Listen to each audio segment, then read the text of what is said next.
Aprobado na ng Senate Committee on Finance ang panukalang budget ng Office of the President para sa susunod na taon. Si Daniel Manalasta sa report.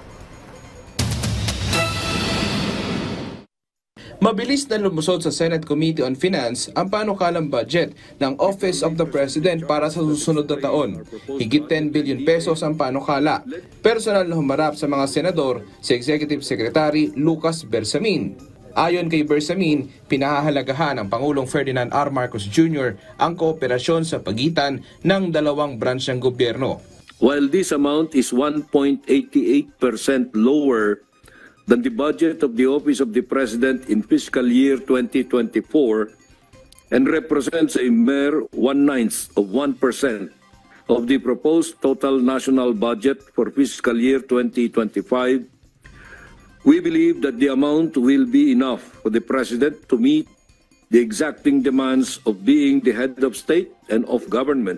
Despite the reduction in the budget being proposed, rest assured, Your Honors, that the same will not affect the delivery of services of the President to our people. At dahil nga may umiiral na interparliamentary courtesy, ay hindi na pinahaba ng mga senador ang talakayan sa budget ng OP. Bagkus nagpaabot pa ng suporta ilang senador sa panukalang pondo nila. Maraming mga gandang programa ang simulan ng ating Pangulo para sa pagpapaunlad ng ating ekonomiya, agrikultura, kabuhayan, kalusugan at edukasyon. Nakikita natin ang mga buting inahatid ng mga ito sa ating mga kababayan, lalo na sa mga higit na nangangailangan. Sa budget hearing naman ng Ombudsman, tinanong ni Senator Grace Poe kung kakailanganin ba nila ang confidential funds na nagkakahalaga ng higit 51 million pesos. Have you utilized the 1 million allocation that you had in 2024? Of course, Your Honor, we need the 51 million. But as I said, there are other investigating agencies who need this money more than us.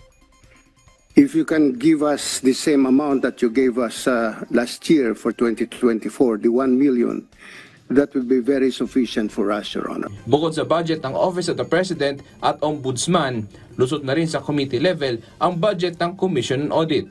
Daniel Manalastas para sa Pambansang TV sa Bagong Pilipinas.